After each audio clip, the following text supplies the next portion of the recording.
5,000 మంది ప్రభుత్వ ఉద్యోగుల జీతాలు ఆగిపోయినాయట. 5,000 మందివి. కారణం ఏంటి? జాబితాలో కింది స్థాయి ఉద్యోగులు సహా పలువురు ఐఏఎస్లు ఉన్నారట. డేటా మ్యాపింగ్లో నిర్లక్ష్యమే కారణమట. 5,000 మంది జీతాలు ఆగిపోయినాయా? మరి అంతా ఎట్లా జరిగింది ఇది? ఇంటిగ్రేటెడ్ ఫైనాన్స్ మేనేజ్మెంట్ ఇన్ఫర్మేషన్ సిస్టంలో తమ వివరాలు మ్యాపింగ్ చేసుకోవడంలో నిర్లక్ష్యంగా వ్యవహరించిన సుమారు 5,000 మంది ప్రభుత్వ ఉద్యోగులు మార్చి నెల జీతాలు ప్రభుత్వం ఆపేసిందట. గత 10 నెలలుగా ప్రభుత్వం పదే పదే హెచ్చరిస్తున్నప్పటికీ నిర్లక్ష్యంగా వ్యవహరించిన వారిపైన ఈ చర్యలు తీసుకున్నది. ఈ జాబితాలో కింది స్థాయి ఉద్యోగులే కాకుండా పలువురు ఐఏఎస్ అధికారులు కూడా ఉన్నారట. అవుట్సోర్సింగ్ కాంట్రాక్ట్ పద్ధతిలో పనిచేస్తున్న వారిలో పెద్ద సంఖ్యలో బోగస్ ఉద్యోగులు ఉన్నట్టు ప్రభుత్వం అనుమానిస్తోంది.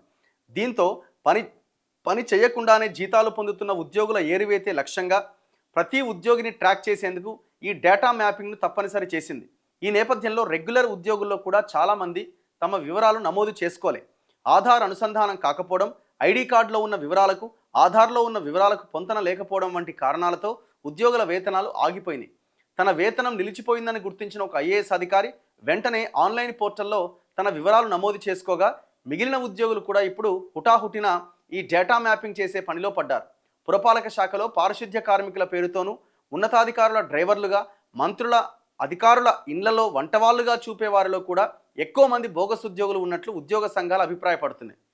ఇప్పుడు 5,000 మందేనా? అవుట్సోర్సింగ్లోనే దాదాపు 25,000 మంది బోగస్ ఉద్యోగులు ఉన్నారని నిన్న మొన్న లెక్కలు చెప్తున్నాయి.